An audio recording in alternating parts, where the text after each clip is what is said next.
The massive black ships hung in space like dark clouds blocking out the stars. Commander Yuki stood on the bridge of the flagship watching another world fall to his feet. The planet below was covered in purple oceans and silver cities, but none of that mattered now. The aliens living there had already sent their surrender message begging for mercy. Yuki smiled as he read the desperate words on his screen. The purple-skinned aliens were offering everything they had, their entire treasury of golden crystals, their most advanced technology, their most beautiful artworks. All of it, just to avoid complete destruction. This was how it always went. The royal fleet would arrive at a new world. The locals would see the enormous warships floating above their planet like metal moons. Then they would realize they had no choice but to give up without a fight. Captain. Daehyun walked over to the main viewing screen where holographic displays showed their latest conquest. He marked another star, system as conquered on the Galactic map. 300 worlds now belonged to the Galactic Royal Empire. 300 civilizations had surrendered rather than face the Royal Fleet's terrible weapons. The Royal Fleet was not just powerful, it was unstoppable. Each ship was the size of a small city packed with weapons that could turn entire continents into burning wastelands. The flagship alone carried enough firepower to crack a planet's crust and boil its oceans. The smaller ships could still level mountain ranges with single shots. No civilization had ever fought back against the Royal Fleet, not once in 300 years of conquest. The sight of those black hulls descending from the stars was enough to make entire species give up hope. Why fight when defeat was certain? Why die when surrender might let some survive? But today, something was different. Today, they were approaching a small blue planet called Earth, in a system the locals called Sol. The planet looked ordinary enough. Mostly water with brown and green land masses, simple satellites orbiting in low altitude, basic rockets that could barely escape the gravity. Well, Lieutenant Subin ran the sensor sweeps and reported what everyone expected. The humans had primitive technology, crude nuclear weapons that could only destroy cities, chemical rockets that took enormous effort just to reach their own moon. No space fleet, no orbital defense platforms, no planet-killing weapons, according to every calculation. Earth should fall faster than any previous conquest. The humans had no way to resist ships that could destroy their world from orbit. They had never even traveled beyond their own solar system. How could they possibly fight against an empire that controlled half the galaxy? The Royal Fleet moved into standard attack formation. 150 massive warships surrounded Earth like predators circling wounded prey. Each ship took position at a different angle, ensuring no part of the planet could escape their weapons' range. If the humans tried to run, there was nowhere to go. If they tried to hide, there was nowhere to hide. Yuki activated the communication array and prepared to broadcast the standard surrender demand. He had given this same speech 300 times before on 300 different worlds. The words never changed because they never needed to change. Attention, primitive inhabitants of the third planet. You are now under the authority of the Galactic Royal Empire. Surrender immediately, and your deaths will be quick. Continue resistance, and your entire species will suffer before extinction. You have one rotation of your planet to decide. The message was transmitted in every human language their computers could identify. English, Chinese, Spanish, Arabic, Hindi, Russian, German, French, Japanese, Korean, Portuguese.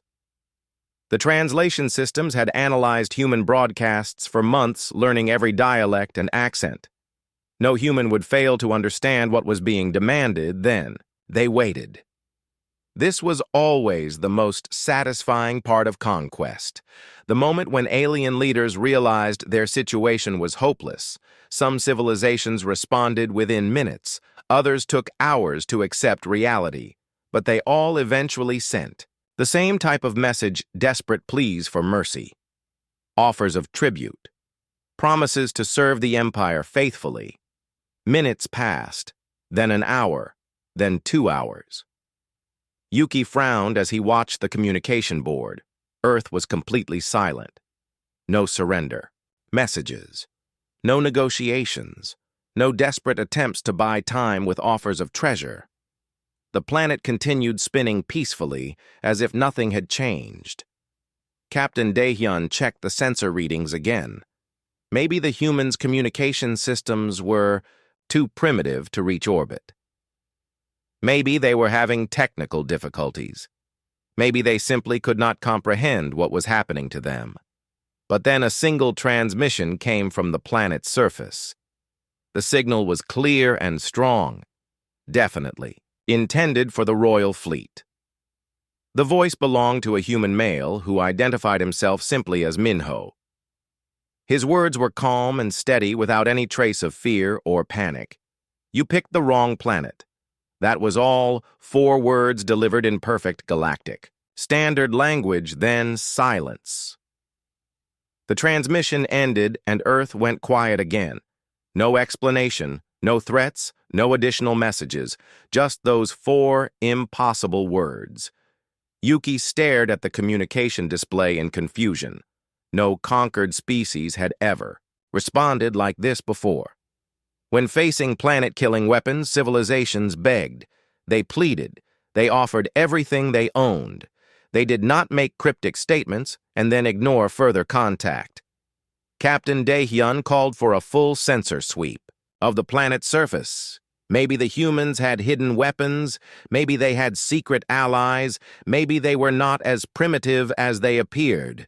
The sensors began deep scans looking for any sign of advanced military technology. The scans found cities and farms, roads and factories, airports and seaports. Everything looked exactly like what primitive humans should have. Nothing suggested they possessed weapons capable of threatening starships. Nothing indicated they had any form of orbital defense, but something felt wrong. Yuki had conquered 300 worlds and developed instincts for reading alien behavior. The humans should be terrified. They should be broadcasting surrender offers every few minutes. They should be doing everything possible to avoid extinction. Instead, Earth remained silent, as if waiting for something. The planet continued its normal rotation. Cities showed normal activity levels. Traffic moved along highways. Ships sailed across oceans. Everything appeared completely normal for a world about to be conquered. What were the humans waiting for? What could they possibly do against the most powerful military force in the galaxy?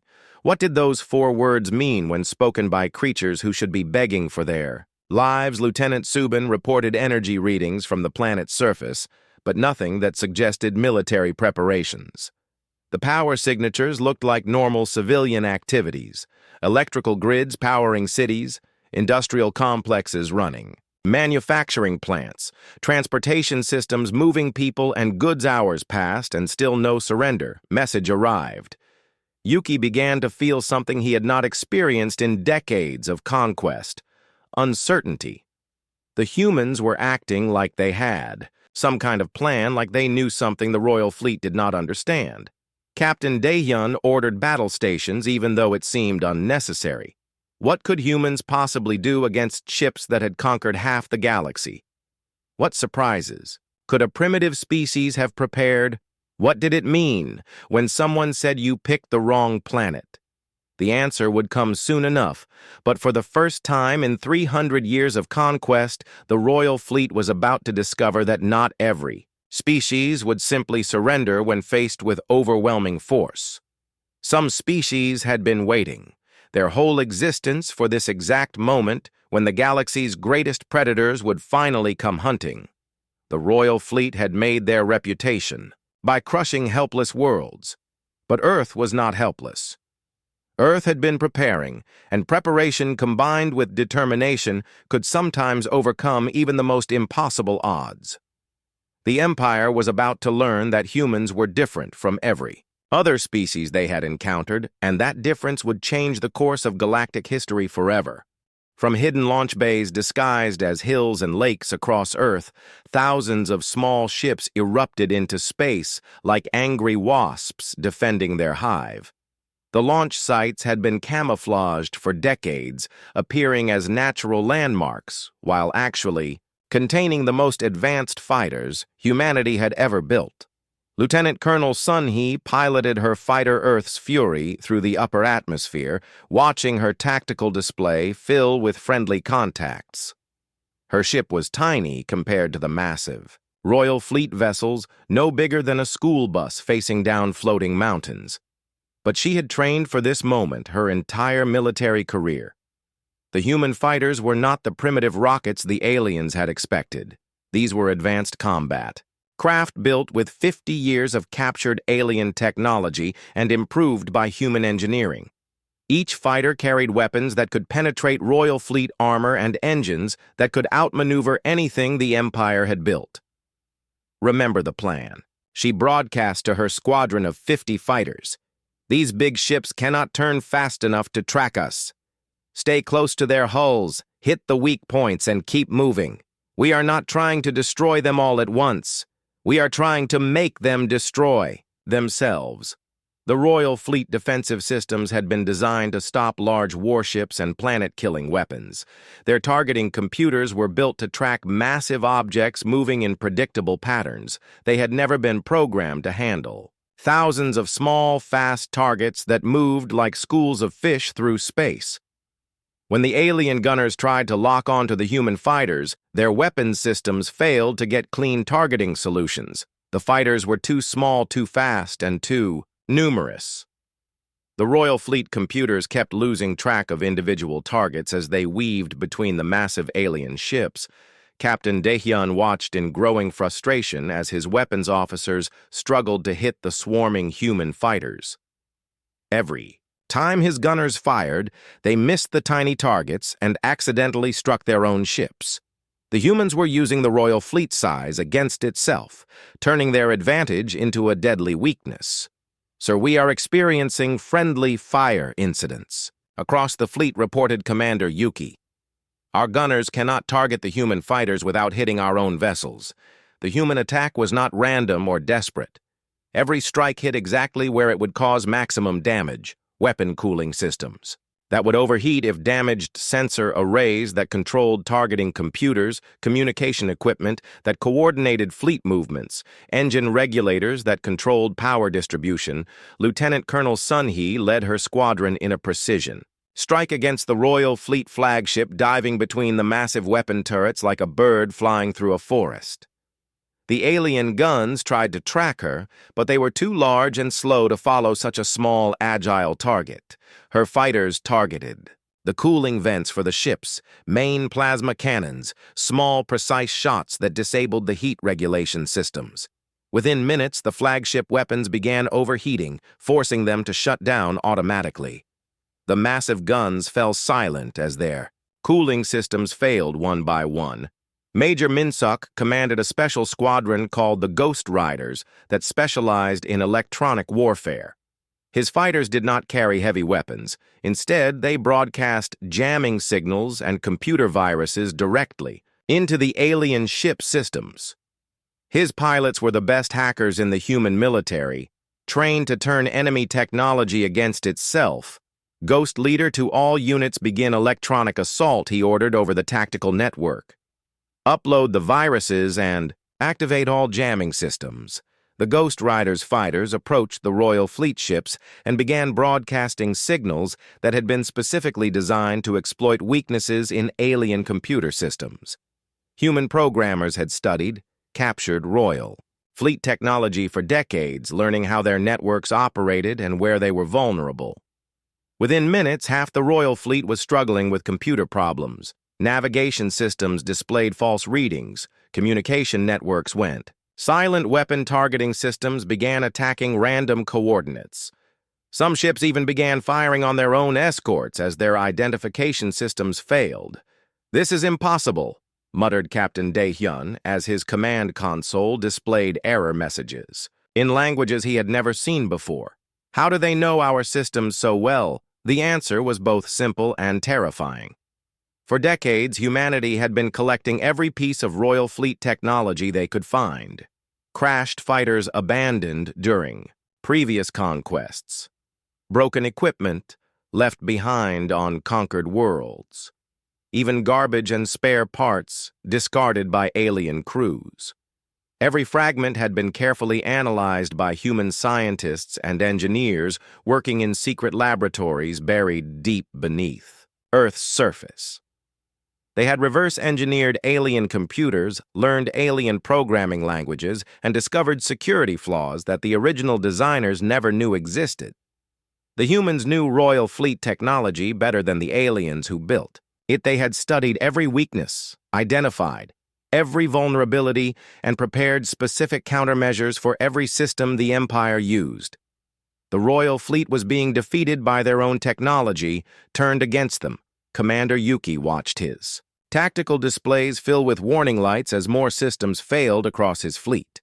The human fighters were not just attacking randomly, they were following detailed battle plans that targeted specific components in exact sequences designed to cause cascading system failures. "Sir, our formation is breaking apart," reported Lieutenant Subin's ship-to-ship communications are failing across the fleet.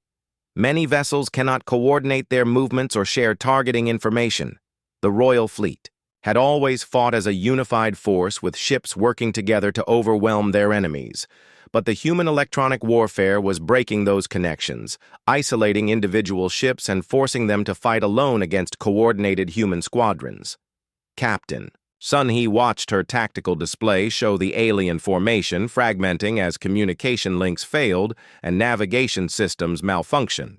The massive Royal Fleet ships were drifting apart like islands cut off from each other, while human fighters swarmed between them like sharks in bloody water. "Target their command ships." She ordered her squadron leaders, "Take out their communications and break their ability to coordinate. We want them confused, isolated, and unable to work together." The human fighters moved with deadly precision, each squadron assigned specific targets based on intelligence gathered over 50 years of preparation. They knew which ships carried the fleet commanders, which vessels controlled communications, and which systems were most critical to Royal Fleet operations. Major Tae Yang led his squadron in an attack on the Royal Fleet communication ship, a massive vessel that coordinated all fleet activities. His fighters struck the ship's antenna arrays and signal processors with surgical precision. Within minutes, the entire alien fleet lost their ability to communicate effectively. "Sir, we are losing contact with most of our ships," reported Commander Yuki. "The humans have severed our communication networks. We cannot coordinate fleet movements or share tactical information." The Royal Fleet found themselves fighting dozens of separate battles instead of one coordinated engagement. Each ship was isolated and surrounded by fast-moving human fighters that struck without warning and vanished before return fire could be targeted. Captain Daehyun realized his fleet was being systematically dismantled by an enemy that had studied their tactics for decades. The humans were not fighting like desperate primitives defending their world. They were fighting like experienced military professionals who had planned every move in advance.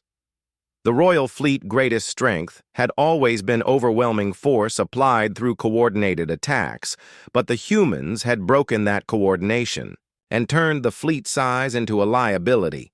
Every alien ship was now a separate target, fighting alone against enemies who worked together with perfect precision. Lieutenant Colonel Sun-Hee smiled as she watched the alien formation continue falling apart. The Royal Fleet had expected to face primitive humans with crude weapons. Instead, they had encountered a species that had spent 50 years preparing for this exact battle. The hunters had become the hunted, and the hunt was just beginning. Deep in the cold darkness beyond Pluto, where no alien scanner had ever looked, Captain Neon stood on the bridge of the human warship. Determination, watching her tactical displays show the battle raging around Earth. The hidden human fleet had waited 30 years for this moment when they would finally reveal themselves to their enemies. Admiral Dongwu commanded the secret fleet from his flagship, Humanity rising a massive vessel built in the shadow of Saturn rings. where alien scouts never ventured. The ship was twice the size of any human vessel the Royal Fleet had detected, but it was still invisible to their sensors hidden behind advanced stealth technology. All ships, this is Admiral Dongwu, prepare for attack phase 2. He broadcast over encrypted channels that the aliens could not intercept. The Royal Fleet is distracted by our planetary defenses. Time to show them what humanity builds in the darkness between stars. 100 human warships shimmered into visibility around the Royal Fleet formation, like ghosts materializing from empty space. They had been there all along, hidden by stealth systems that bent light and electromagnetic radiation around their hulls. The alien sensors had been looking right through them without seeing anything. The secret fleet was humanity's best-kept secret, constructed over 3 decades in hidden shipyards throughout the outer solar system. Every vessel incorporated captured alien technology that had been improved by human engineering and powered by fusion reactors that burned hotter than some stars. Captain Jae-hyun piloted his destroyer Earth. Born through the Royal Fleet formation, his weapons cutting through alien shields like paper. His ship had been built using plans stolen from captured Royal Fleet vessels, but human engineers had made the design faster, stronger, and more efficient than the original. The alien armor that stopped their own plasma cannons could not resist human versions of the same weapons, powered by more advanced reactors and fired through improved focusing arrays. The Royal Fleet found themselves being destroyed by superior versions of their own technology. "Sir, the human ships are using our weapons against us," reported Lieutenant Soobin in shock. "Those are our plasma cannons, but they are firing 3 times faster than our versions and punching through our defensive screens like they were not even there." Commander Yuki stared at his tactical displays, watching alien ships explode under human fire. The new human vessels were not primitive rockets. They were advanced warships that outclassed anything the Royal Fleet had brought to Earth. Captain Neon targeted the alien command vessel. With her ship's main weapons, the massive plasma beams struck the Royal Fleet flagship and tore through its shields like tissue paper. The alien vessel reeled under the impact, its armor glowing white-hot as human weapon systems, far more powerful than anything the Empire had built. "Is this possible?" demanded Captain Dae-hyun as explosions rocked his ship. The humans were supposed to be a primitive species. They had no space fleet, no advanced weapons, no technology that could threaten our ships. The answer lay in 50 years of careful preparation and patient intelligence gathering. Every human trading mission to alien worlds had been a cover for espionage operations. Every diplomatic meeting had been an opportunity to study Royal Fleet technology. Every peace negotiation had been a chance to gather information about alien military capabilities. Human agents had spent decades infiltrating alien societies, learning their languages, studying their science, and stealing their most closely guarded secrets. The primitive appearance of human technology had been a deliberate deception designed to make enemies underestimate Earth defenses. Major Kyung-ho commanded a squadron of human assault ships that specialized in close-quarters combat. His vessels were small and fast, designed to get inside Royal Fleet defensive formations and attack from point-blank range where the alien weapons could not target them effectively. The Royal Fleet ships were built like floating fortresses with heavy armor and massive weapons, but they had blind spots near their hulls where their own guns could not fire. Human designers had studied those weaknesses and built ships specifically to exploit them. Captain Min-jae piloted his cruiser New Seoul straight through the center of an alien battle group, his weapons targeting the weak points between armor sections that human intelligence had identified decades earlier. The alien ships tried to return fire, but their weapons could not depress far enough to hit targets so close. "To their hulls." "Sir, we are taking heavy damage from multiple human vessels," reported Commander Yuki as more explosions shook the flagship. "Their ships are faster than ours, their weapons are stronger than ours, and they seem to know exactly where our weak points are located." The human fleet moved like parts of a single organism, with each vessel supporting others while striking at carefully chosen targets. The aliens fought like individual warriors, seeking personal glory, but humans fought like a coordinated military force that had trained together for years. Captain Neon watched her tactical display show Royal Fleet ships falling one by one under coordinated human attacks. The alien formation was collapsing as their command structure failed and their communications were jammed by human electronic warfare systems. Lieutenant Colonel Yunji led a special operations squadron that targeted Royal Fleet supply ships and support vessels. The aliens had brought enough ammunition and fuel for a quick conquest, but not for a prolonged battle against an enemy that fought back effectively. Target their logistics ships, she ordered over the tactical network.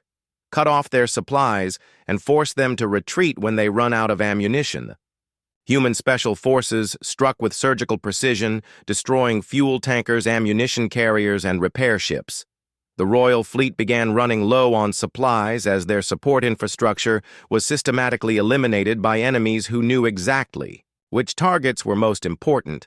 Admiral Dongwu coordinated the overall battle from his command ship, watching as human forces executed plans that had been developed over decades of preparation. Every move had been rehearsed, every contingency had been considered, and every weakness in Royal Fleet tactics had been identified and exploited. "Sir, the aliens are trying to regroup and form defensive positions," reported Captain Neon over the command network. "Should we allow them to consolidate their remaining forces?" "Negative," replied Admiral Dongwu. "Keep the pressure on them. Do not give them time to adapt to our tactics. We want them confused, demoralized, and ready to retreat." The human fleet pressed their attack with relentless efficiency. Each ship knew its role in the larger battle plan and executed orders with precision that came from years of training.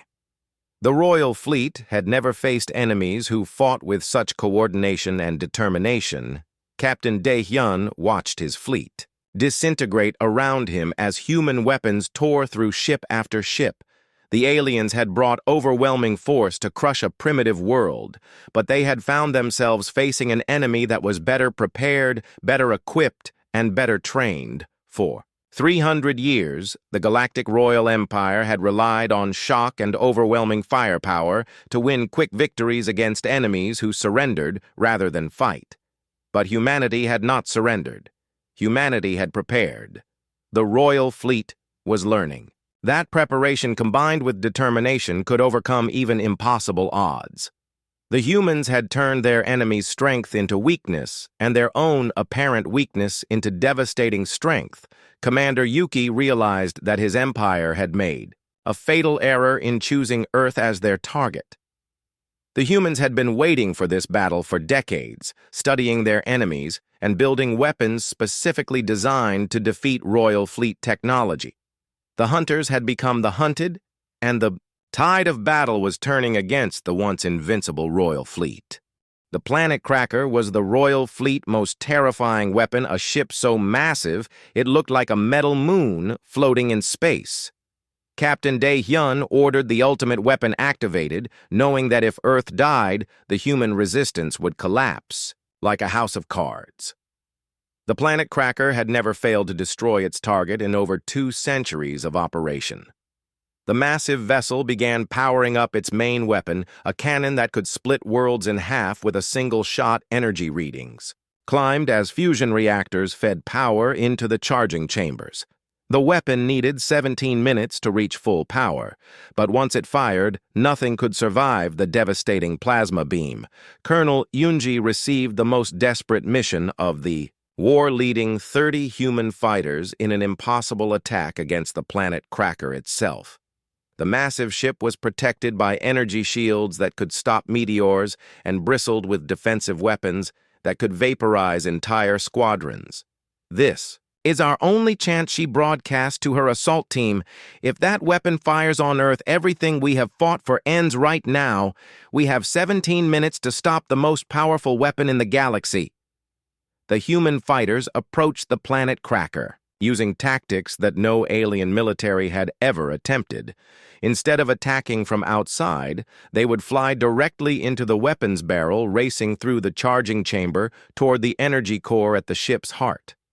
The plan was insane, suicidal, and completely impossible, which made it perfectly human. The Planet Cracker designers had never imagined that anyone would be crazy enough to fly into a weapon that was about to discharge enough energy to destroy a planet.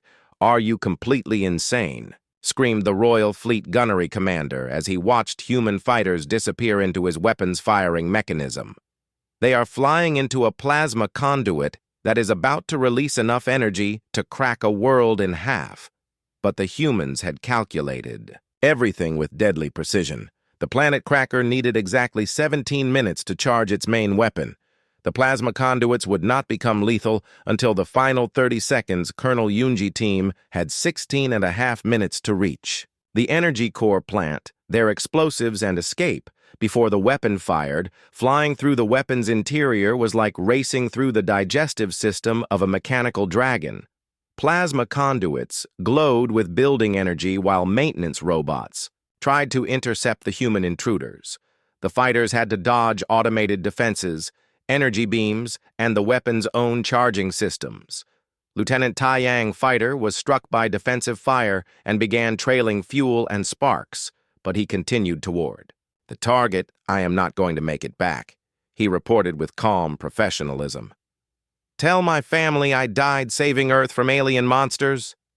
"Negative," replied Colonel Yunji as she ordered 2 other fighters to assist the damaged ship. "We all go home together, or nobody goes home at all. That is how humans do things." Her squadron reached the Planet Cracker energy core with less than 5 minutes remaining on the weapon's charging cycle. The massive chamber contained enough concentrated power to boil oceans, all focused into a weapon that had destroyed countless worlds across the galaxy.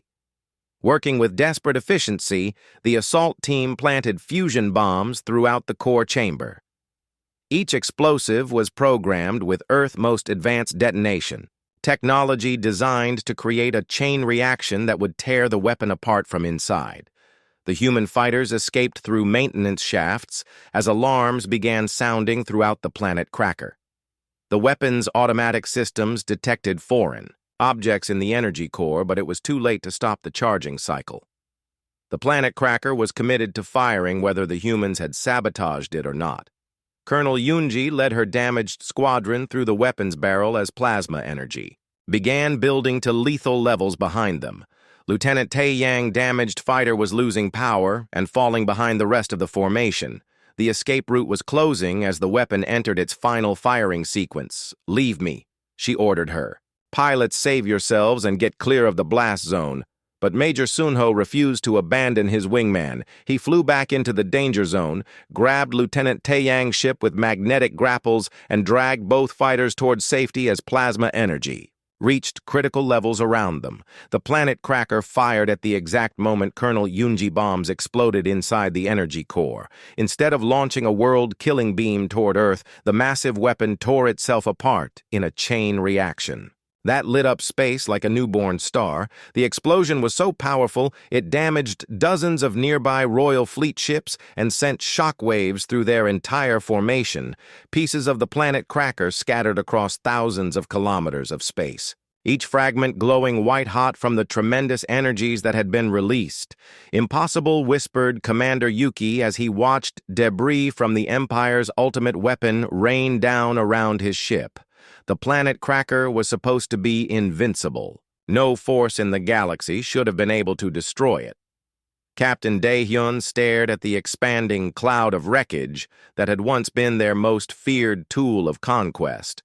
The weapon that had cracked over 100 worlds had been destroyed by a handful of human fighters flying straight into its barrel like bullets fired backward through a gun. "Sir, we are receiving damage reports from across the fleet," reported Lieutenant Subin. "The Planet Cracker explosion damaged 47 of our ships. Some vessels have lost main power. Others have suffered hull breaches. Many are requesting permission to withdraw for repairs." The Royal Fleet had lost more than their ultimate weapon. They had lost their confidence. The Planet Cracker destruction. proved that no alien technology was truly invincible against enemies who were willing to sacrifice everything to protect their world. Colonel Yunji led her surviving fighters back toward Earth, watching the alien fleet formation fall apart as more ships reported critical damage. The humans had accomplished the impossible by destroying a weapon that was supposed to be unstoppable, but the cost had been enormous. Lieutenant Taiyang fighter had been too damaged to escape the blast zone, and he had died in the explosion that saved Earth. His sacrifice, along with dozens of other human pilots, had made victory possible. Admiral Heejin received the battle reports in her underground command center and felt both triumph and sorrow. The planet Cracker was gone, but too many good people had died to stop it. She opened a communication channel to broadcast a message to every human fighter still engaged in combat. All units. This is Earth Command. The planet Cracker has been destroyed, Lieutenant. Taiyang and his squadron gave their lives to save our world. Let us honor their sacrifice by finishing this battle. Across the solar system, human forces pressed their attack with renewed determination. The destruction of the Empire's ultimate weapon had proven that victory was possible if they were willing to pay the price. The Royal Fleet was no longer invincible, Captain. Daehyun looked at his tactical displays and saw the truth written in glowing symbols of damage and destruction. Half his fleet was crippled or destroyed. His most powerful weapon was gone. His enemy showed no signs of weakening despite hours of brutal combat. For the first time in 3 centuries of conquest, the Royal Fleet faced the possibility of total defeat at the hands of enemies who refused to surrender. The humans had proven that determination and sacrifice could overcome even the most overwhelming odds. The Empire was learning that some species would rather die fighting than live in chains.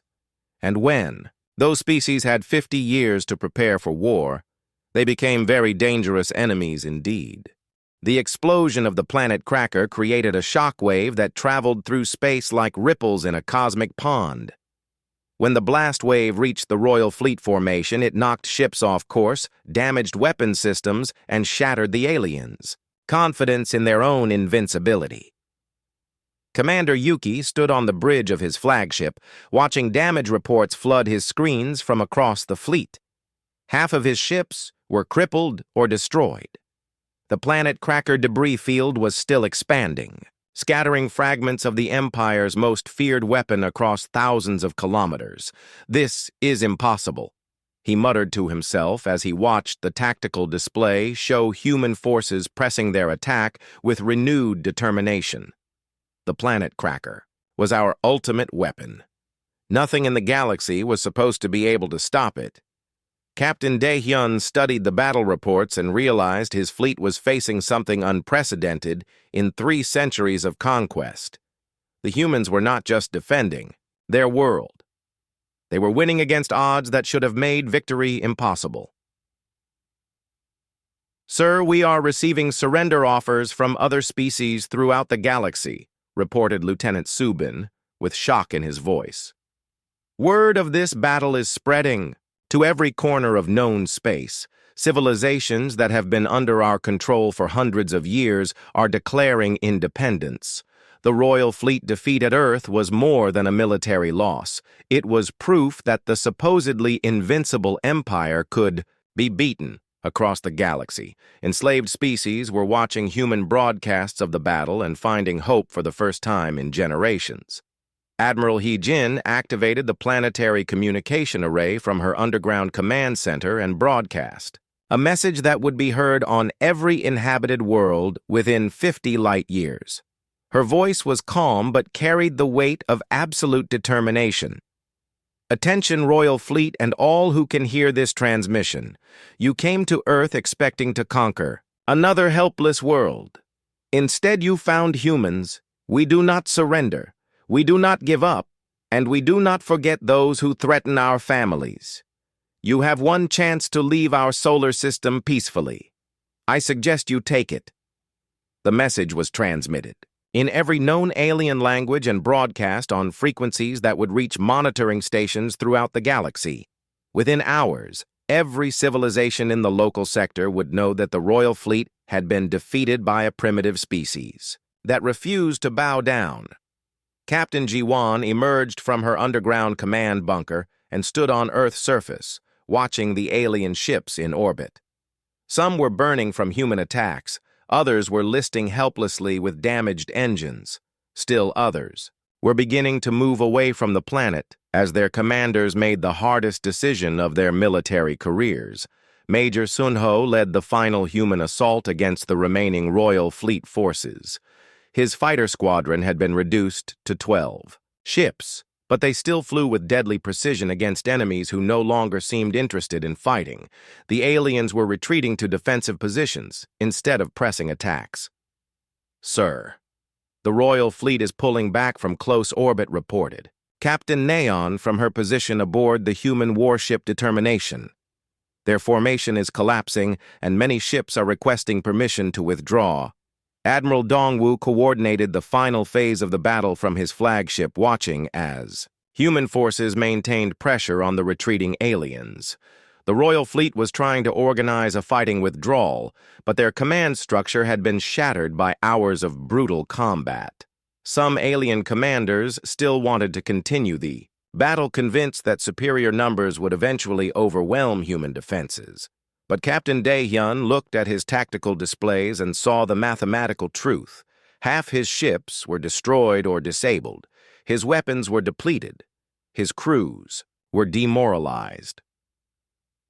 More importantly, the humans showed no signs of weakening despite fighting against impossible odds. Every time the Royal Fleet thought they had gained an advantage, the humans revealed another hidden weapon or tactic that turned the tide back in their favor. Commander Yuki faced the most difficult decision of his long military career. He could order his remaining ships to fight to the death, knowing they would likely lose and accomplish nothing, or he could accept that the Royal Fleet had finally encountered an enemy it could not defeat. "All ships, this is Fleet Commander Yuki," he broadcast reluctantly to his surviving vessels. "Withdraw to safe distance and prepare for hyperspace jump. We are returning to Imperial space." The order to retreat sent shockwaves through the Royal Fleet. The Empire's most powerful military force had never been forced to withdraw from any battle in 3 centuries of conquest. The idea of running away from primitive humans was almost impossible to comprehend. But the evidence was undeniable, scattered across space in the form of burning alien ships and expanding debris fields. The Royal Fleet had been outfought, outmaneuvered, and outmatched by enemies they had expected to crush without effort. Captain Ji-won stood on a hillside overlooking the valley where her hidden command center had coordinated Earth defenses. She watched through binoculars as the massive alien ships began disappearing one by one into hyperspace. The invaders were going home, defeated and demoralized. The battle was over, but the war for galactic freedom was just beginning. Word of humanity victory would spread to every enslaved world, encouraging resistance movements that had been hiding in fear for generations. The Royal Fleet reputation for invincibility had died in the space around Earth. Colonel Yoonji limped out of her damaged fighter onto the landing platform, where ground crews were already working to repair battle damage. Her squadron had lost 8 pilots, destroying the planet Cracker, but their sacrifice had saved Earth from certain destruction. Lieutenant Tae-yang had died in the explosion that destroyed the Empire's ultimate weapon. His last transmission had been a message to his family telling them he was proud to die defending Earth from alien invaders. His sacrifice would never be forgotten. Admiral Hyejin emerged from her underground command center and stood beneath Earth's blue sky, watching the last Royal Fleet ships vanish into hyperspace. The immediate threat was over, but humanity would need to prepare for the consequences of their victory. Captain Dae-hyun sat in his quarters, aboard the retreating flagship, writing the most difficult report of his military career. How could he explain to the Imperial High Command that the Royal Fleet had been defeated by a species that was supposed to be primitive? How could he describe weapons and tactics that had turned every alien advantage into a disadvantage? The humans had done more than survive the Empire attack. They had proven that even the strongest tyranny could be defeated by those willing to fight smart instead of just fighting hard. They had shown the galaxy that freedom was worth any sacrifice. Commander Yuki stared out the viewport at the stars ahead, knowing that news of this defeat would reach the Imperial capital before his ships did. The Empire that had ruled half the galaxy through fear and overwhelming force would have to face the reality that their enemies were no longer helpless. The royal fleet had been built to crush planets, but it had never faced a species that spent 50 years studying their enemies, preparing for war, and turning every weakness into strength. The humans had taught the galaxy. Most important lesson. Even giants could fall when enough people decided to fight back as the last alien ship disappeared into hyperspace. Earth began counting the cost of victory. Thousands of brave men and women had died defending their world. But their sacrifice had accomplished something unprecedented, the defeat of the most powerful military force in known space, Captain G1. Captain G1 sat deep beneath the surface of Earth in a command center that did not officially exist. 3 miles of solid rock and steel separated her from the farming town above where cows grazed peacefully in green fields. No satellite could detect the massive facility buried in the planet's crust. No alien scanner could penetrate the layers of shielding that hid humanity's. Greatest secret banks of computers hummed quietly, while hundreds of technicians monitored screens showing the royal fleet positions in orbit. Every alien ship was tracked. Every weapon system was analyzed. Every communication was intercepted and decoded.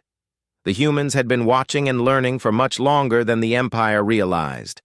Admiral Hijin stood at the main control console studying tactical displays that showed energy readings from every royal fleet vessel. Her silver hair was tied back in a simple bun, but her eyes held the sharp intelligence of someone who had spent decades preparing for this exact moment.